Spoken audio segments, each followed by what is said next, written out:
Hello and welcome everyone to another episode of the Mindful Initiative podcast.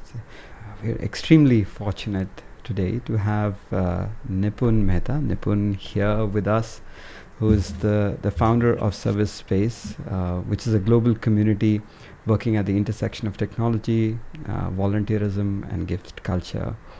There is so much more to him, and there are many similarities between the initial years of me and him.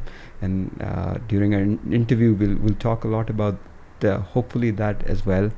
But as a designer of large-scale social movements that are rooted in small acts of service and powered by micro moments of inner transformation, his work has uniquely catalyzed many networks of community builders grounded in their localities and rooted in practices of cultivating deeper connection with oneself, each other, and our systems.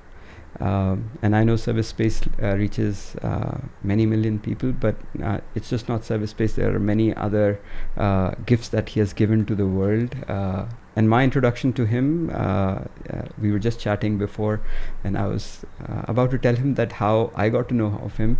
It was back in 2017, and we had just started the Yoga Shala in Bangalore.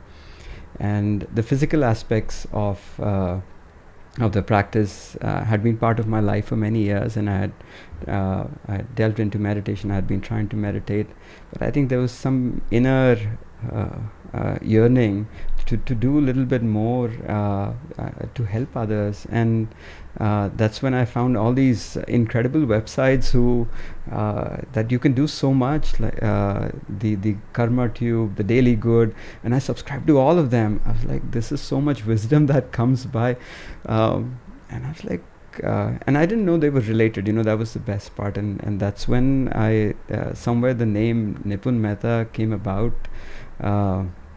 And then there was something happening, some pods happening in Ahmedabad at that time. But then I got busy and things happened. But Nipun, you were my first foray into what really got me into the Mindful Initiative and the work we do. And so thank you so much. And I feel so honored that you are here to be with us, to speak to us. So thank you so much for being here. Yeah, thank you. Thank you. I'm delighted to be here and to reconnect. It seems like since 2017. Wonderful.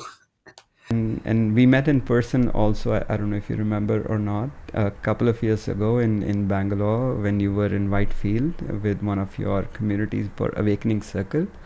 And that's when I met you in person for the first time. And that has stayed with me, and I think will stay with me all my life. So thank you so much for doing what you do. Thank you. As part of these interviews, one of the first things that we tend to ask is about your childhood and your upbringing, and to see if spirituality was part of your life in any way when you were growing up, because you moved to the U.S. at a very young age, before your teen years. So I would love to know more about your family and your upbringing, your brother. Yeah. Well, yeah, it's I think growing up, my brother and I had a very uncommon sort of connection, and we were both very spiritual. And so he would want to shave his head. I mean, now both of us are bald, but at that time, he would always want to shave his head and leave home, and and nobody could keep him in the house except me. And so somehow I managed to say, no, you stay here, and he was we were kind of blessed in a way because we kept running into remarkable spiritual people our whole lives, and it started when we were young, and we were just kind of seekers, I think, intrinsically, like asking the deeper questions, like what happens when you die? Like as a kid, you don't know, and you're kind of worried. You're like, oh, I find security in my parents, but oh my God, I think everyone dies. And then it's like, wow, well, what will happen to me? That's one level. And then it's like, what happens after death, and then you start to say, well, what's happening before death? Like what's actually happening right now. And so that's, it was, it's been a journey. I remember my dad giving me, the beautiful thing about my parents was that they would give these nudges, but they never dominated either one of our spiritual journeys. So I remember my dad giving me a whole set of books. It was like the complete works of Vivekananda. He says, when I was young, I was really moved by this set. It really helped me anchor my inner life and my inner journey. And, in case you want to read it, it's here. And that was remarkable. I would read those books, and I was also the type where I would like start experimenting. So I read a book. I read a passage in there that said that what you eat will affect what you think, and what you think will will affect your actions, right? And so, yeah, I think Vivekananda at some point said, you can just try it if you just have milk and cereal. I can't remember if he said that or if that was something I made up. But maybe I thought to myself, what if I just had milk and cereal for a week, and so I did, just to experiment. And the reason why I remember that is I used to play a lot of tennis at the time, and I had it in my head that I wasn't going to have anything, not even water. So I would just have milk and cereal the whole week. It sounds really stupid right now, but those were the kinds of experiments. And then the biggest experiment, I suppose, was the experiment of service, of action without wanting anything in return. And you would think, and I sort of grew up, till 13, I was in Gujarat in India, but then in the Silicon Valley. And then, you go to college and you work in the Silicon Valley. I've only had one job in my life, but nonetheless, the internal momentum from society is you have to, get a job and get a promotion and do the next thing and the next thing and the next thing. And it's always to get something, to get ahead, to get somewhere. And a deep part of me was saying that maybe it's not about getting somewhere else other than the present moment. And so I realized that I could still act without wanting anything in return. And that sounds scary up front. Not scary, but sounds meaningless up front. Because what's the agenda? What's the purpose? What's the meaning? All of that, right? But when you actually try it, you realize it's not only liberating, but it's profoundly fulfilling. That if you had an agenda up front, your best case scenario is that you get to that agenda. But if you don't have an agenda, then wow, like who knows what happens, and that's kind of exciting, and that's amazing. And if I look back at my life, I could have never predicted where I am right now. So yeah, that's been a bit of my arc. That's incredible because it's how we see things, and how these little childhood moments really impact us. When you were talking about the ball story, and I think I heard somewhere that going to Himalayas was also something that was part of your life as well. That was part of your life as well. And it's so beautiful in many ways, because there are these inner desires that come through us. They channelize through us. And I heard the beautiful story of you meeting someone in Japan on your way back to India, you and your brother, and this person that you reconnected 20 years later. And magically it happens, and how incredible that is, as to how that world does these incredible things, or the universe does these incredible things, when the earning is that I would just like to do it without any result, without any beautiful things, any gifts in return. So I think that's something that I absolutely loved. But going back a little, before we go there, that when you moved to the U.S., moving to the U.S. from India in teen years, and this was back in the 80s, 90s.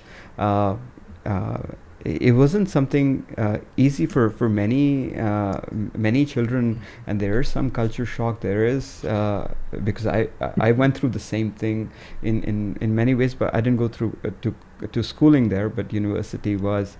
But again, there was this time that the adjustment period was there. So I want to ask you, how were your adjustment years, and were there any moments that you remember which have really influenced you? Because there's so much good also that for me that came in that period, because it was a period of struggle for our entire family. Oh, I mean, major. I think in every way. I mean, it's an adjustment in every way, right? Like from a meta lens, you can say, the Indian culture is very different from the American culture. But then you're also coming here and you get like $20 per person or something like that. And you just have to kind of start from scratch. And so, and both your parents are barely getting by, and trying to do this in our case, they did it just for my brother and I to have more opportunities, particularly around education, what they were very, passionate about. And so they made all these sacrifices to uproot their life for us. And so they are trying to find their own footing. In the meantime, you're throwing, like, I was in middle school. Right? That's like the worst time in terms of transition, because boys are turning towards men, and they're heading in that direction, and that's the phase where you have a lot of hormonal changes, and then you're thrown into a thing like a public school where there's so much culture, and I had a different culture. I didn't know all the music. I didn't know all the references to the TV shows. I didn't know anything about the U.S. sports, or so how are you going to relate to people? And you have to adapt. And so it's one of those things that over time, at the time it feels like, oh, it's a tough thing. I would miss my friends in India, and I would write letters to them, and they would write to me. And this is before email, right? Like, so you had to, Yeah, yeah. you actually wrote handwritten letters, and it's nice. I But got I got cards from my friends written from India, like those big cards, and yeah, postal mail. I still have some of them. Such beautiful memories. yeah, like, and the school I went to was a very unique school in India, where we had something like, I don't know, 30 subjects or something like that, where including, like, learning how to ride a horse and learning how to cook, and like it was all a part of our curriculum, very progressive in that sense. And so as a class, like our class of 30 was very close. We would have like spiritual kind of discourses, and we would do all kinds of things, and I missed a lot of that in the US. And they would send me those notes actually from the class when they were discussing. I only wanted notes of the spiritual things. Somehow that was very important to me, or something that I really missed. What school was So this? yeah, Oh, what school was this this? it was a school called Amrit Jyoti in Ahmedabad in Gujarat.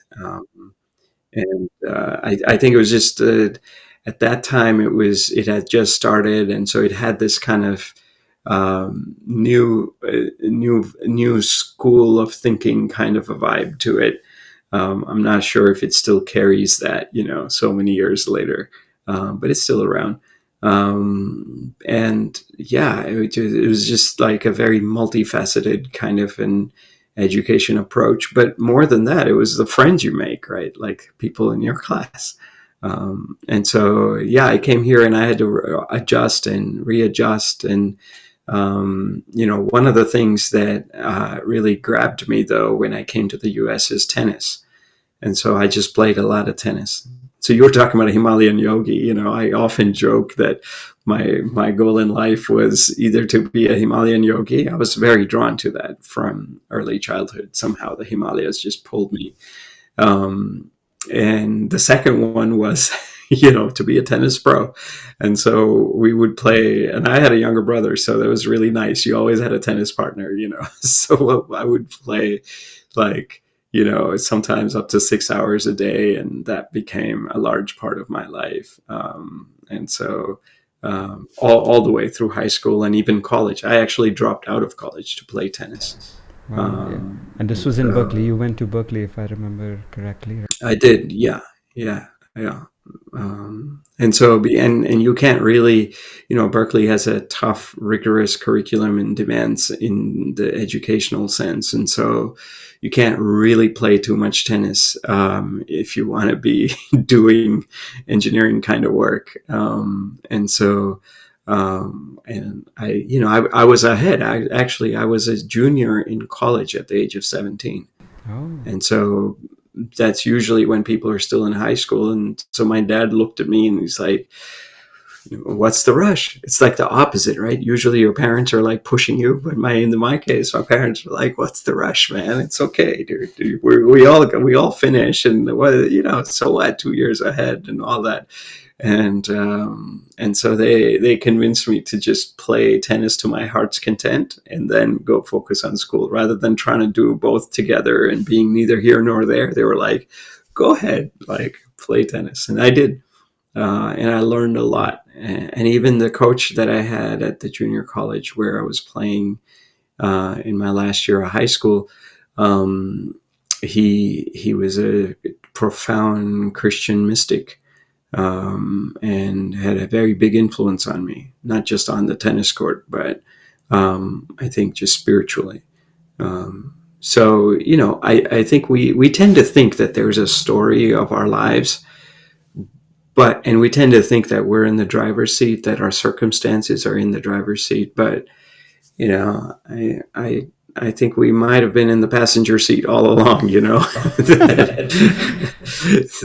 So I have my doubts about how much of life is my effort versus how much of life is just grace.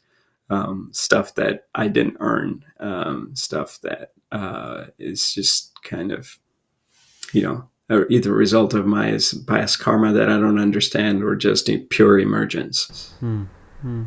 And I think many of our listeners may not have heard of the Japanese story, and I just brushed over it. They would love to listen because that happened before this. And then you have the Christian mystic, and then Swami Vivekananda also had, like you mentioned, deep influence on you. Yeah. So I think if you would like to narrate that story as well, so we don't leave it hanging. This is true. I mean, yeah, we would meet all like I think our whole lives. So we have just met some remarkable mystics, all by happenstance. We just have some stunning stories and encounters, and it's like they're just happen to be right next to you, and you're like, you can't miss them. So maybe for people who are a little wiser, they can like discern and figure it out. For us, it was just like slapping us in our face, so we couldn't miss it.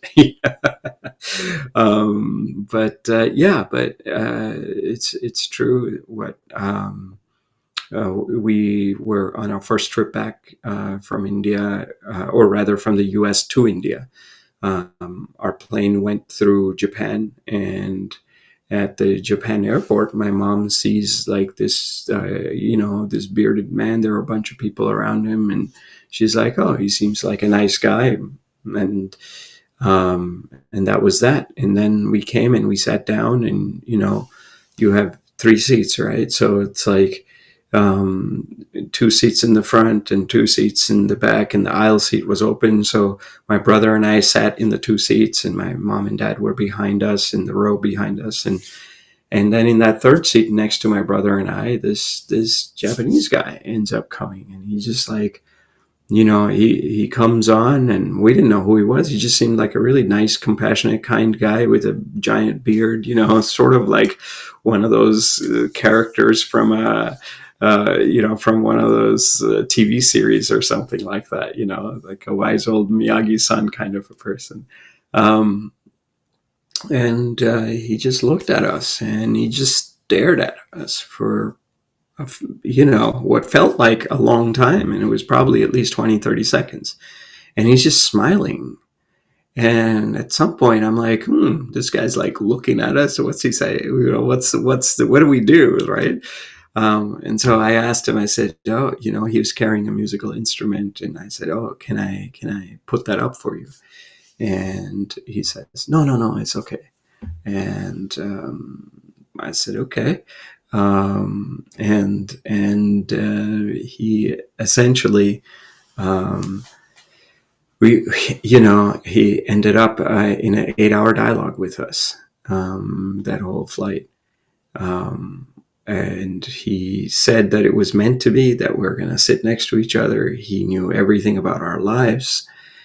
And it was as a teenager, early teens, like, this is mind blowing stuff. Like, he was able to see things about us and tell things. And we're like, what?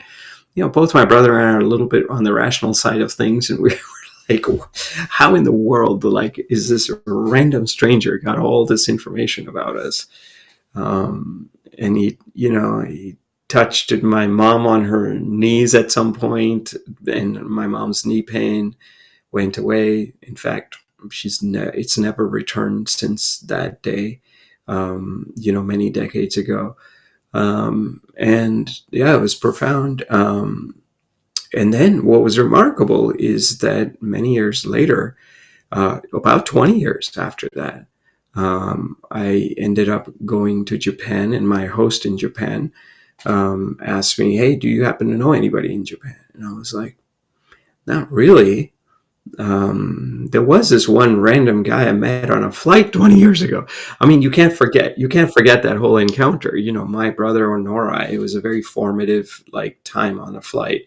We meditated, we did all these things on the flight itself, like sitting next to each other. It was a pretty mind expanding, mind blowing, maybe paradigm bending kind of an experience. And in some ways it was also confusing, because we both came out of that wanting spiritual superpowers in a way, because we were like, this guy's got superpowers, I want some. which is the worst thing to do, actually. That was not his point, but the confused mind can take wisdom and turn it into confusion. That's what we did. But I never got it. As I grew older, I always thought it would be nice to be able to say thank you back to him. Never got a chance. Didn't even know where he lived or how to contact him. He didn't speak. He wasn't that fluent in English. But yeah, I showed a photo to my friend and says, "Yeah, I'm coming to Japan 20 years later, but I don't really know anybody, except there was this one guy on a flight." And I don't even know why I said that, because that sounds so silly. It's like, "Hey, do you know anybody in India?" Yeah. I met this one guy on a flight one time in India. You think you could track him down for me? But my friend happened to go to a movie screening. The way these stories go. This is a true story. I don't know how it works. And she was sitting in front of this guy, and she kept having this nagging feeling that I think this is the guy. This is Shin.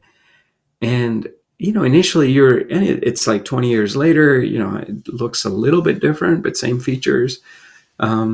And so she found the courage to just go up to him and just ask him a random question, "Hey, do you remember 20 years ago you were on a flight with these two Indian young kids?"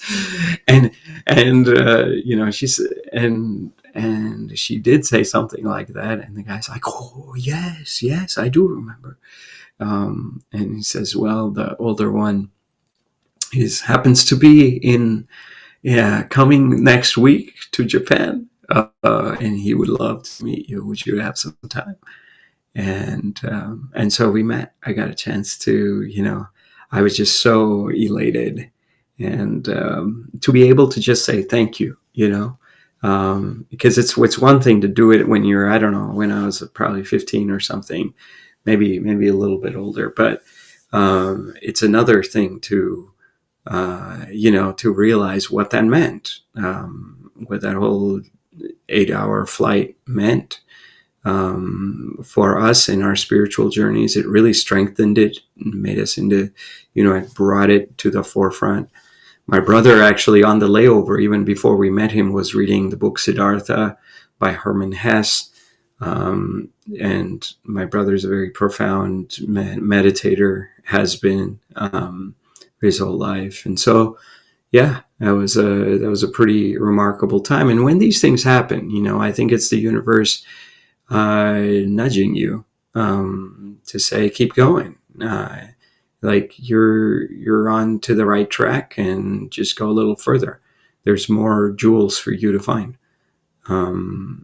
So I think I did, and I've been fortunate, I think, to be on the receiving end of such kind of jewels of wisdom. Where people tell you that life is not just the apparent reality, that you are not just your body and your mind and your senses, and your thoughts and your ideas. Like, there is a place in you that is much deeper than all of that. And it would be wise to try to connect with that and to stay connected with that. Wow, that's quite profound, and you're right. Universe. I mean, it's right out of a movie. Honestly, if I tell you, it's like, yeah, because these things happen in movies and such scripts, but it's in reality. But I believe it in so much that that these things keep happening in our life all the time. We just have to be open enough to receive them in many ways. And when you, I was reading about your walk with your wife. Your wife's name is Guri. How do you pronounce it? It's Guri, or Yeah. Is that correct? Yeah, Guri. It's short for Gurinder. Oh, it's Gurinder. She's Okay. Sikh. Okay, she's sick. Yeah. So you met her in your teen years, as I remember. I did. Yeah. And then ServiceSpace happened in about after you left your work. You were working for Yes. Sun Microsystems, and you decided, all right, I'm done with this technology world working. I've found my calling, which is not to work in corporate, but do something which is more worthwhile. But when I was reading about ServiceSpace, what came to my mind was Muhammad Yunus. That's the first person that came to my mind, and that he's been on my mind for many years. And I wanted to ask you, even I said, when I interview you, and I think I knew that I will interview you one day, that I will ask you, did that? I mean, at that time, Muhammad Yunus whole. You know who Muhammad Yunus is, right? So the Grameen I Bank, do, of course. and there's so many similarities in empowering things at a smaller scale, and going deep down to make the difference, rather than just helping the top bucket. But it's for everyone. And then the whole idea of community, which is the Sangha, that helps everyone move along with the ups and downs in this beautiful world that we live. And then seeing the change through, so that this one group helps the next group ahead, and so on and so forth, without expecting anything in return. And when I saw that, the sustainability aspect is one thing that I really love about ServiceSpace, and the self-sufficiency also, which is the commonality which I saw between both of them, and I saw many of them. And what triggered that in your mind? The empowerment at the small scale. When you started ServiceSpace in '99. Like I did read that you did some small experiments, and then eventually it turned out to what it is today. But I would love to hear a little bit background, and if you ever have seen it in that way, that similarity. Not so much Eunice, but I think I was very inspired by Gandhi. And Gandhi, in the sense that there are many things about Gandhi that are confusing, but there's one thing which is very clear, that for him, external action was motivated by inner transformation. And that was something that was also very clear in the Vivekanand books that my dad gave me. The Vivekanand would say, "Don't who are you to like do anything, man? One, you can build the biggest set of hospitals, but one giant tornado and everything is gone. Like it's don't think you are doing all that much." And so I really I liked that approach. I felt like there was something deeper there. Um, and that notion, even though I mean I did have one job right out of college. In fact, in very early in my college, I got an internship, and I hadn't even applied for it. And so even that one job that I've had, it wasn't something I've applied for, and it was just there, gave me insight into what is worth, what that world is like. And then in parallel, I was always doing other things with the community. And so, yeah, at some level, I realized that everyone, it can be a channel for, I don't know, you can call it the divine or the true or the good or the beautiful.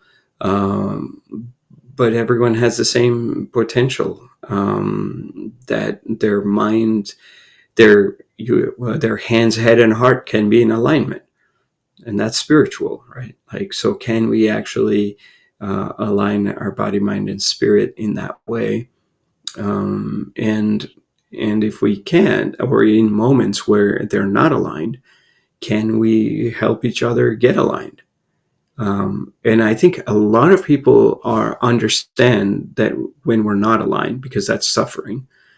And a lot of people want to get out of that suffering, but the toolkits that we have to address that are all too often the same toolkits that created the problem in the first place.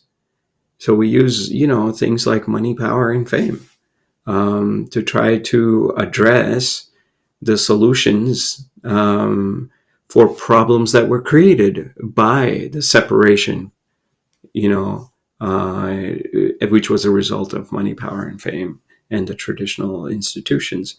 And so we just thought, we're in the Silicon Valley, in 1999, when the internet was barely just coming out. I had just come out of college, and you look at that and you say, well, there's a lot of energy and creativity and enthusiasm, but it was all for profit, right? It was all for personal profit. And the question we asked was, can we just do it for the love of it, for the love of humanity, for service, for uplifting other people, while we are changing ourselves?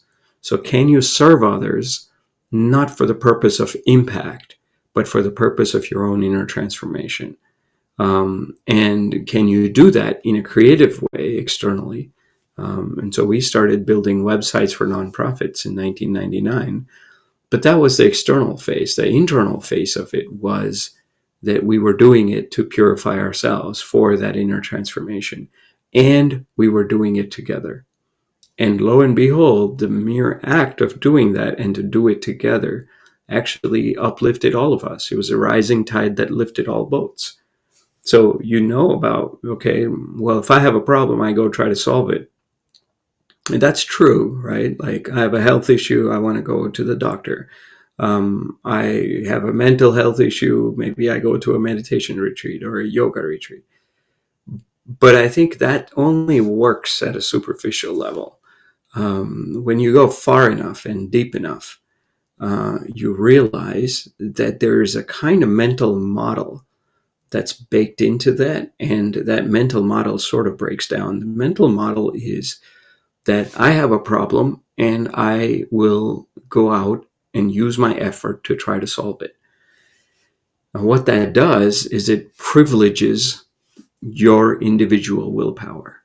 Right? So we look at this and we say, that yeah, if I have a problem, I'll just work hard. And in a way, like me on the tennis court, right? Like if I lose a match, what do? I work harder, and I will do better next time. But spirituality doesn't work like that. You can't just go in and say, well, if I have a problem, if my ego has a problem, I'm going to use my ego's capacities and willpower to try to solve that problem. That's an oxymoron. That doesn't quite work. So what you have to do is use that boat, but at some point you have to throw that boat, as the Buddha would say, and really start to realize that it's your individual willpower and your individual effort is not enough for you to create the deep inner transformation that is required. And if that is not enough, and if it's not going to be your effort, then whose effort? Like how? And that's where you move away from this individual grit to this collective grace, that it's unearned merit. It's like, how did I get this job? How did I meet that guy on the plane? How am I, like, in the US even, as you can say, well, because my parents' sacrifices, but why was I born to my parents? You don't, it's never been actually your show. And so in that sense, that grace becomes, front and center. And then the question is, well, if we want inner transformation and if we're going to do it collectively, what are the structures that actually regenerate that field of grace? And the traditional tools of money, power, and fame, they work in a certain narrow band, but they're not effective beyond that. And I think the journey of service and inner transformation is much, much more grander than like the narrow band of spectrum that is influenced by money, power, and fame. And so we stumbled into this. We didn't really know what we were talking about. We were just like, it feels right. Just give, no strings attached. So we would go and say, we don't need a brand. We're not going to charge you, but we don't even want our logo. We're not trying to build an organization. We don't know anything about building movements. We're just a bunch of young 20-somethings that just had this crazy idea that it is in giving that we will find greater happiness for ourselves. And so thank you for the opportunity to be of service. And so we would, that was the basis. And at all points where we had great temptations to go in the other direction, we were like, but this feels right. So why change it? And then after great temptation comes great challenges too. You're like, well, but how is this going to sustain all this stuff, right? And we were like, forget about that question. Maybe it's the wrong question. All too often we get a question and then we're like, oh yeah, let me try to solve it.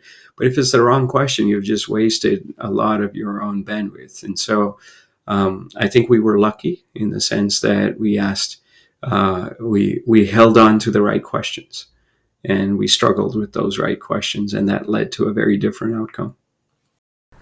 That's incredible, and has helped so many people, and these volunteers working 24 hours and different places, doing such beautiful things. And I think a few years later, I saw a picture on your website of you and your wife when you started the journey, or I think on the journey in India for 1,000 kilometers in 2005. And as I was reading this, you were talking about Gandhiji. I was just reading the experiments with truth, and yours was experiments with generosity. Experiments with trust, maybe. Experiments with trust. Yeah. Back in 2005, it wasn't. I mean, now things are very different in India, but back in the days, it wasn't as simple. And generosity. I think people are amazing everywhere. That's what I feel, and everyone is out there to help. I think that's what I completely believe in every way possible. When I was trying to listen to one of your interviews. Another interview popped up from the same organization of Dr. Vibha Gupta, who's a PhD in technology for women, and back in the 70s and 80s, and she runs an organization in Maharashtra. And she was talking about how her father had been influenced by Gandhiji, and their entire life it's called Ahimsa Talks. I think that was the interview that you did probably some years back. Yeah, I don't know if you remember, but she said that the idea of ahimsa came from Gandhiji, and as a child, when a child gets hit by something, a parent would go and hit the rock back or the table back, like no, that's a bad table, bad rock. And her father went and took her back to the rock or the table and said, are you okay, table? Are you also hurt? Because I'm hurt. Are you also hurt? I mean, how incredible and powerful that is. And another thing she said was when she was going on the train for the first time, her father took her to the train. She was a young teenager or a little bit older. And she said, just help everyone on the train because everyone's there to help you. So during the entire train journey, she kept offering people tea, coffee, or some help with their luggage. And she was never fearful, like, because a female going on a train back in the 80s by herself, the parents said, everyone's out there to help you. So we would love to hear maybe a few anecdotes from your journey and what inspired you and your wife to do that. Walk across, and any challenges that you faced also. I think that would be lovely. Oh, I mean, the whole thing was one challenge after another every hour, right? Like, so that's why you do it, to face those challenges and to see how you respond to those challenges, how you rise to meet the moment, but not from a place of reaction, but from a place of compassion. So yeah, we went on this walking pilgrimage. 2005, it was my wife's idea.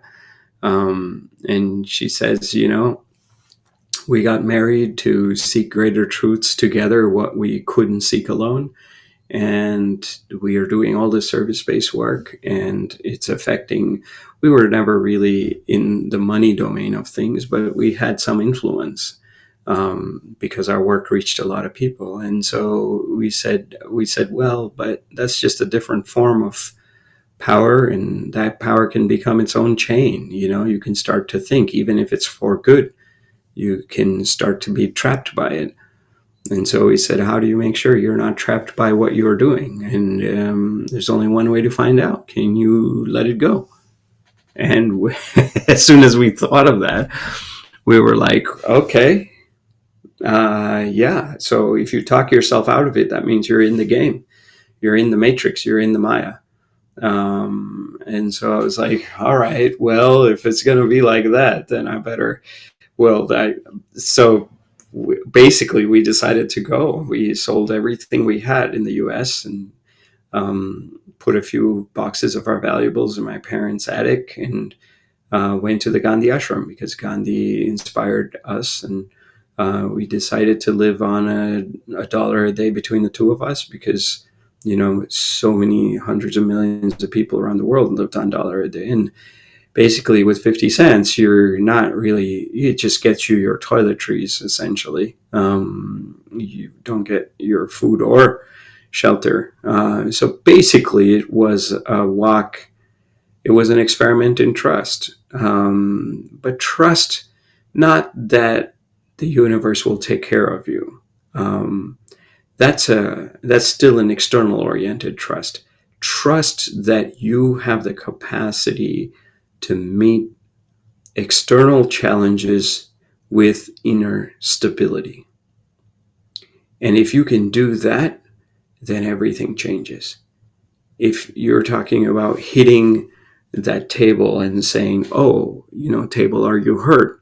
The point is not whether the table is hurt or not. The point is, if you can decenter yourself, that it's not just about your pain, it's about something other than your pain, then what you're doing is you are creating a distance between you and the pain. And when you do that, you realize that the pain is just happening. It's not your pain. You personalize the pain, and it was never personal. And that sounds like a simple thing to say. It's a hard thing to live into. And so we were just living into it. You were, you're walking across India many times over 40 degrees centigrade, and no, you're not sure where you're even going to get water, let alone food.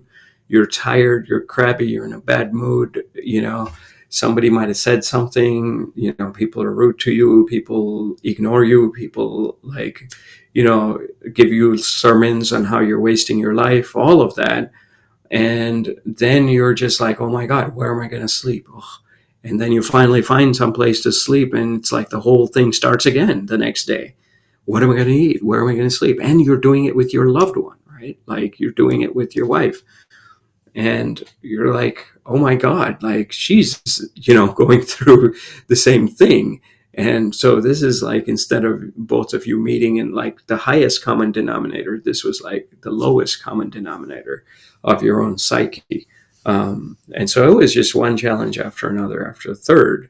But it was profound because you realize that, like one of those moments, I share a story that really was a great teaching experience for me, learning experience, was when I saw this young, we were both walking, and my knee was a little hurt, and I was just not feeling very aligned. And all of a sudden, like this guy comes out of nowhere and he says, you don't look like you're from here. Do you need a place to stay? And I was like, yeah, we do. And then he's like, it seems like you don't have food. Could I feed you? And I was like, I didn't want to be greedy, but I was like, yeah, sure, And and he says, yeah, but I have to warn you that I'm very poor. I have no running water or electricity, and my house is a little bit farther. And I was like, look, man, we've got no plan B. So you're it. I didn't say that. I was like, yeah, no problem. Yeah, whatever you say sounds good.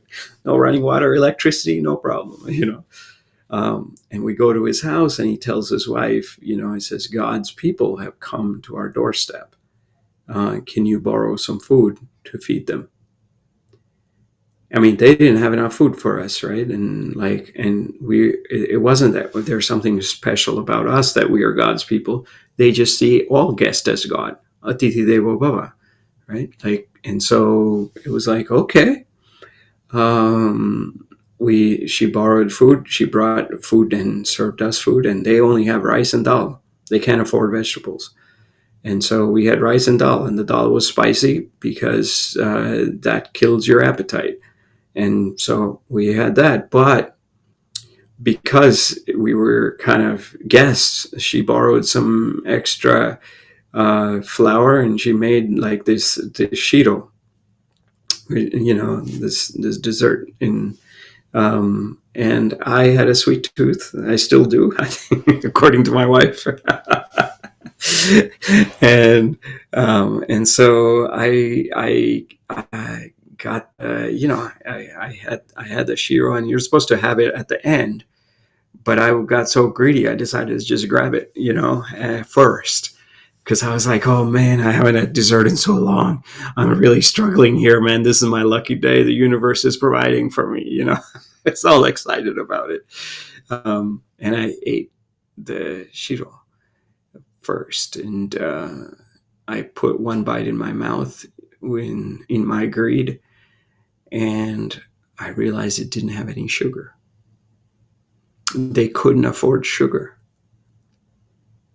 And it was such a strong moment for me. I was like, are you tasting the sugar, or are you tasting their love? And what is more important? I mean, obviously, it's the love. It's not the senses that are important. It is who we are before, prior to the sensory phenomena. But in that small way, it was like so I ate the whole dessert without sugar. It's just basically flour. It wasn't very good in that sense. And then I had the rice and dal. And then Guri and the host, they ate the dessert in the right order. So they had their rice and dal first, and then they had the dessert. And the first bite he takes, he sees that it doesn't have sugar. He turns to his wife and he says, my dear, God's people have come to our doorstep. Can you go borrow some sugar? And in comes sugar. And even there are so many things around that, right? Even when you're receiving like that, do you say, no, I don't want the food, or you can't even afford your own food, how can you take care of me? All of that. Or do you say, oh, I'll pay you back, I'll come back, I'll do this, or do you just receive it? Because if you have a very high, if you're really full of yourself, it's very hard to even receive, because you think, oh my God, I can only receive if I have done something for it. That this is a transaction between my ego and my ego's effort and my ego's accumulated wealth and this that's coming. But here, man, this was just grace. We didn't do anything to deserve it, and we're not going to be able to pay him back. And it was an incredible gift because he had to borrow food, right? And so who do you have to be recipients of that gift? And if you can't pay back, can you pay forward? And so this became the thrust of our whole everyday's existence. That I can't pay back, and I'm not going to be shallow enough to say that I'm going to return. Because you gave me love, now I'm going to give you, 10 rupees. Like, that's not right. What is right is to say, man, I received that love, I bow to you, I'm grateful, and I will pay forward with that gratitude. That's, and so every day we would receive. We become humbler, more and more grateful, and then continue to pay forward with greater and greater gusto. And then you're like, why isn't all your whole life like that? Right? Like, why? What are you trying to secure? And why are you playing such a small game when you are capable of playing an infinite game in the larger field of consciousness? So I would say, to say that it changed our life is probably an understatement, What a powerful story. I just so much was going on in my body when I was listening to the no sugar, and it just touched me in many different ways, and I think something that will stay with me. And I know we had talked about an hour. We were almost getting towards the end, and there's so much more I would like to talk, but maybe that can be for some other day. But I would just like to take one more tangent, and then we'll. Is that okay if we stay for a few more minutes? Sure. Yeah. So you talk a lot about laddership instead of leadership, and you've been on the council for President Obama, and lately, I think a few years ago, you met President Biden as well. You sat with him and had conversations. I think with President Obama, it was about inequality, if I'm not correct. You were on the council, and you came up with a report, and certain parts were implemented. And also you've met the Pope as well. I think that's a story that you told us when you were in India a couple of years ago. And you had spent a week with a few of you had spent a week. That's what I remember, if not correctly. And you've met such incredible people because of the work that you do, and you've influenced so many people, helping people in their difficult times, and to look in a different direction. Uh, uh, my question is around, when what is it that drives you, and what is it that you take from these people that you meet, because they take so much from you as well. You have so much to give, the motivations that you have, and I feel that you've learned, you've influenced so many people. But what is it that keeps driving you, and meeting these people? How does that change you or your trajectory in the work that you do? Uh, Yeah. No, I think you were talking about the week. It wasn't the Pope. It was an amazing Benedictine monk named Brother Brother David David, Steindl Brother Ross. David, yeah, Brother Yeah, David, it was, yeah. yeah. Sorry. Who is an amazing monk because his whole life he has lived with this. I mean, he's now in his 90s, almost late 90s. And his whole life he has lived with this notion that ask nothing, refuse nothing, that he'd never asked even for a glass of water. So he just has a complete no solicitation thing because he's operating from a very different place of trust. And trust not in that, oh, it'll all work out for me materially, or it'll all work out for me emotionally. Trust that I am capable of receiving grace or all phenomena exactly the way it happens, that I am capable, that my equanimity within me is stronger than this phenomena, this changing phenomena that is in front of me. And that when I'm in that place of equanimity, I am connected to virtue in a very deep way, right?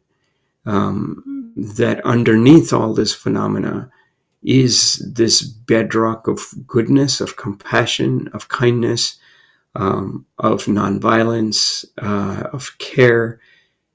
And the more I am divested from this, so many times we tend to think of simplicity as a sacrifice.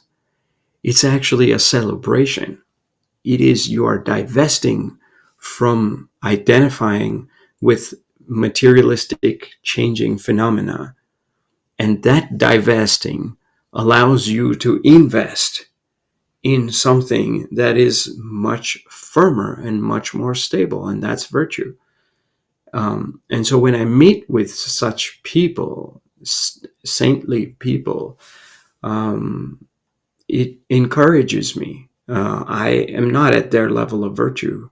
I mean, I'm like, yeah, if I want water, I'll go take water myself, But I know Brother David really well, and he's just never asked for anything, as in not never, in his 20s maybe, but for the last 60 years, And like Benedictine monks live in that way. So even when they're on the table and there's soup, they won't take soup for themselves.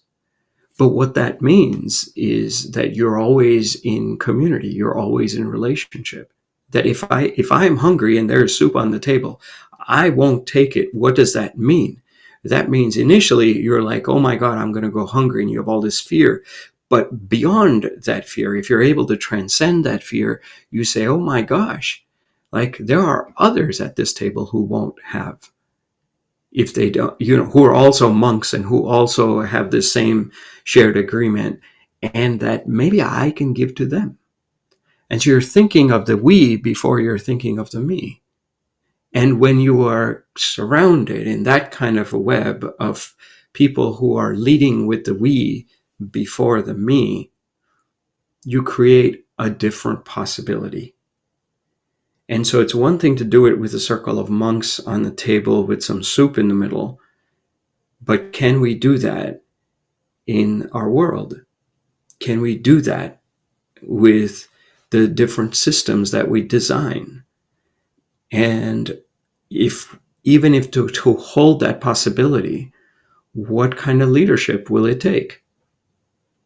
And I think the traditional word of leadership is insufficient to capture this. If we lead with transaction, that's sort of traditional leadership. If you are managing a field where everyone is thinking me first and we second or last, or if at all, if it's me first, then the kind of leadership that takes in that kind of a transactional framework is very different than the kind of leadership that is required on that monk's table, right? Where everyone is leading with the we first. And when you're leading with the we first, you're leading with emergence first, with relationships before transactions.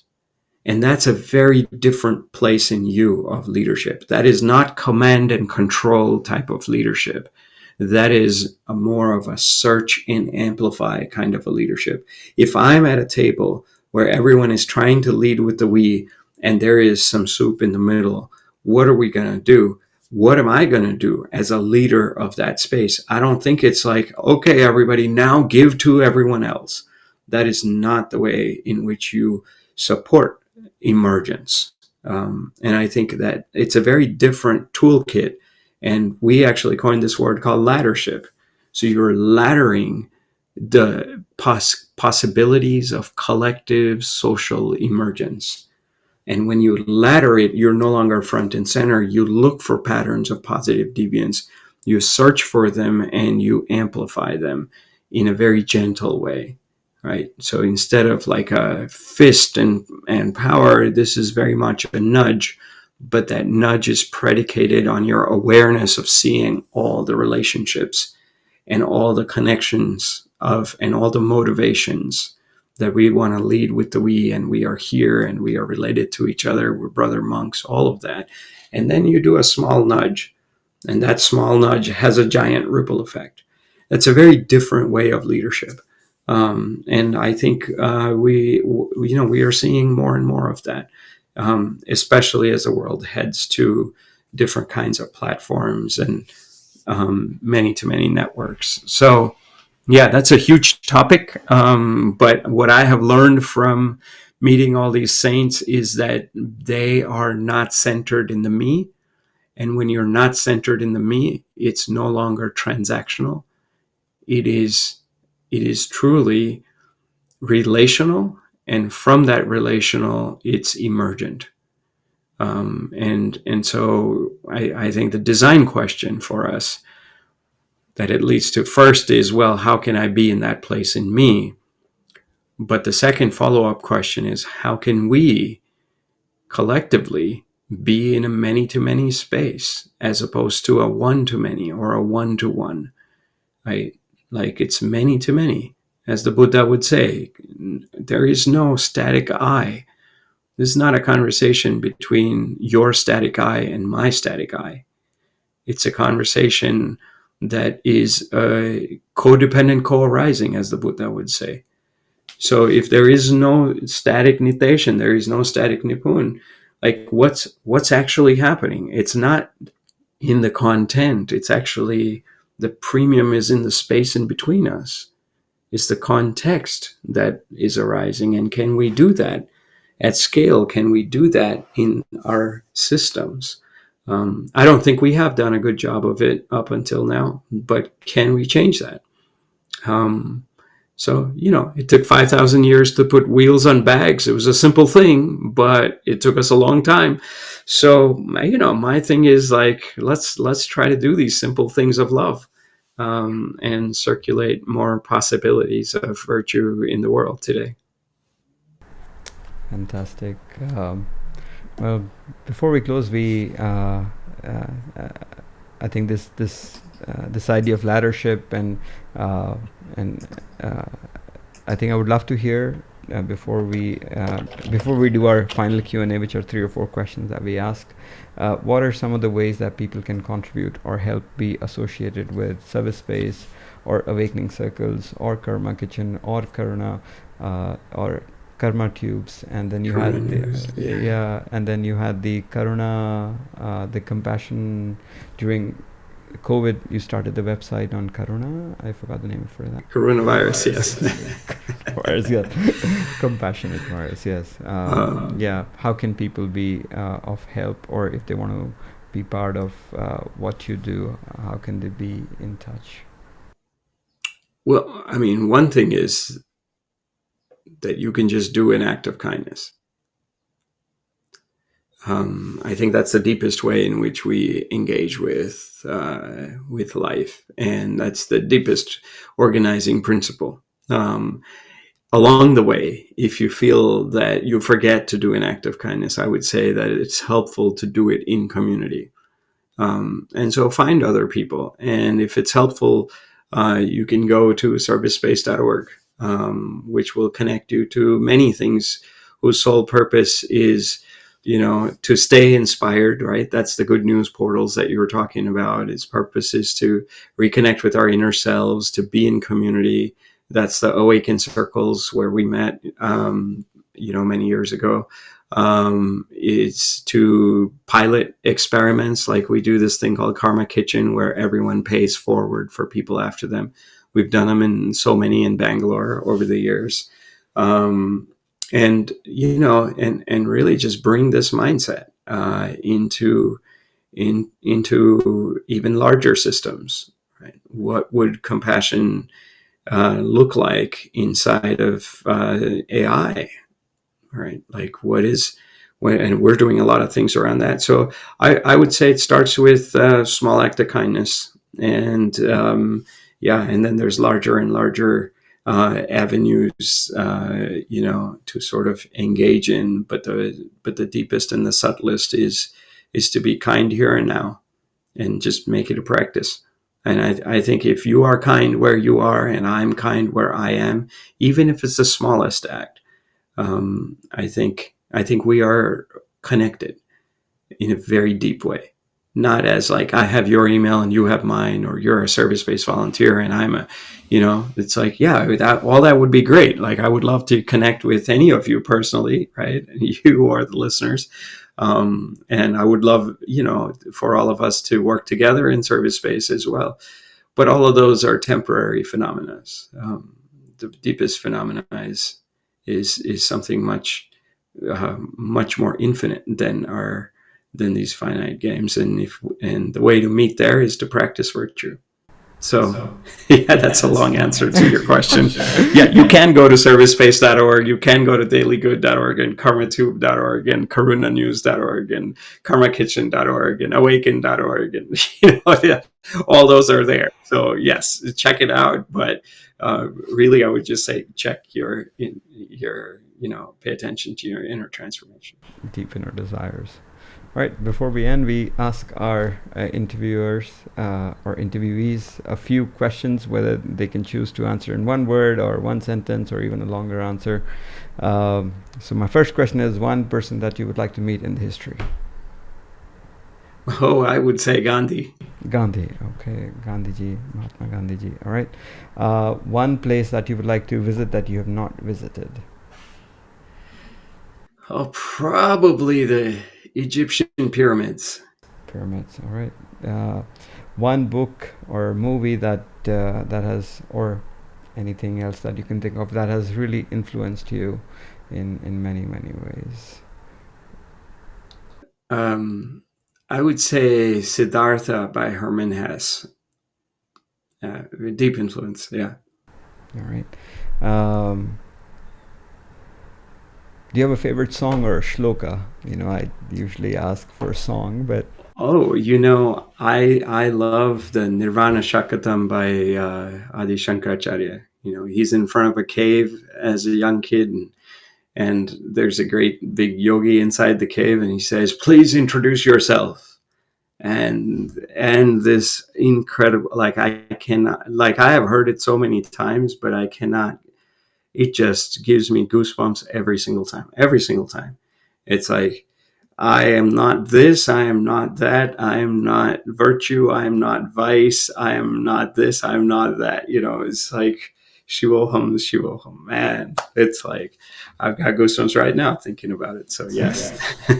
Would you like to sing a few verses if you remember them? Maybe the I don't. I mean, this is actually. I was just telling my brother I want to memorize it. I don't know enough of it, but maybe you can find. I find a recording of it and share it. But yeah, I used to do the Gayatri mantra. When I was young as well, every day, 108 times, those kinds of things. I left it on my 17th birthday because I was just doing it rote learning style. So. Yeah. Well, we force we force our interviews in some way for us to listen to their beautiful voice. Even if you want to do the Gayatri mantra, that's fine as well. If you'd like to sing for us, that's the whole idea. That's the whole idea. Let me say, I'm not much of a singer. I mean, of course, I could do the Gayatri mantra, but maybe I can. Let me see if I can. There's this one song that I learned with my father because my father loves to sing, and so I was like, let me do a group project with him. I'll just sing a short phrase, a short little thing from it, which because I think it's beautiful. It's a Gujarati song, and it says, it goes like this. Ochintu koi mane raste malene kadi dire thi puche ke kem che. If suddenly I meet somebody on the road and they say, hey, how are you? To aapne to kahiye ke dariya si mauj mane upar thi kudrat ni rehm che. That I feel like I am in the glee of like the wave in the ocean. And on top of that, man, I have the abundance of grace. And what a way, and it's actually a very beautiful Gujarati song. But what a way to say, that you meet a random person, and before you even do that act of kindness for them and for yourself, the inner space from which you meet them is, wow, like the joy of the ocean, joy of the wave, and this abundance of grace. So, Ochintu koi mane raste malay kadi tire thi puche ke kem che. To apne to kahiye ke dariya si mauj ma ne upar thi kudrat ni rehm che. Incredible, incredible. I don't know Gujarati that well, but I know a little bit, so I could. What a beautiful way for us to bring this interview to a close. Um, Thank you so much. We're incredibly grateful to you for the time that you've taken out of your busy schedule to be here, and to share your wisdom, which is going to influence people in many ways. Thank you for sharing this space with us. And why don't we end this interview with just maybe 10 seconds of silence, like the way we started. Just a few seconds.